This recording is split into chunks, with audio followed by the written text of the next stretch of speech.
தலை வாழையில விருந்து. பிசிக்கு டிஷ் மாங்காய் ஊறுகாய். இது தண்ணி இல்ல, இதுதான் மெயின் மேட்ரு.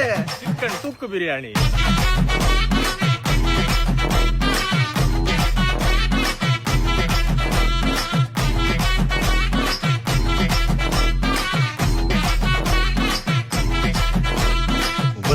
வைந்தாரே ஒரு உனப்ப தட்டுந்தாரே, நீ ஒத்துக்கிட்டு வாடி நம்ம வட பக்கம் போவோம்.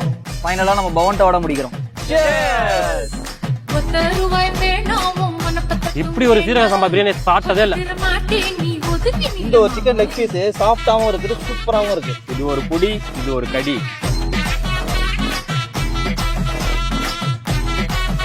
பிரியாணி கூட கிரேவி ஊத்தி சாப்பிடும்போது சும்மா அப்படி இருக்கு.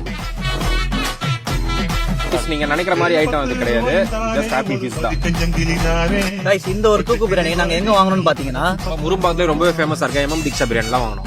இந்த ஒரு தூக்கு பிரியாணி தாராளமா 8 பேர் சாப்பிடுற மாதிரி எங்களுக்கு கொடுத்தாங்க. இது போல நீங்களும் உங்க ஃப்ரெண்ட்ஸுக்கு எங்களோட பிரியாணி சாப்பிட்டு என்ஜாய் பண்ணணும் அப்படின்னா நீங்க வர வேண்டிய ஸ்பாட் தான் இந்த எம்எம் ஜெக்ஸா சென்டர். இது போல யூஸ்ஃபுல்லான கண்டென்ட்க்கு என் பேஜ் மட்டும் ஃபாலோ பண்ணிக்கோங்க. அப்ப என் பேஜையும் ஃபாலோ பண்ணிடுங்க. அப்ப என் பேஜ் அவர்கிட்ட கேளு. எதுக்கு சண்டை? எங்க 4 பேர் பேஜ் ஃபாலோ பண்ணி வச்சுக்கோங்க.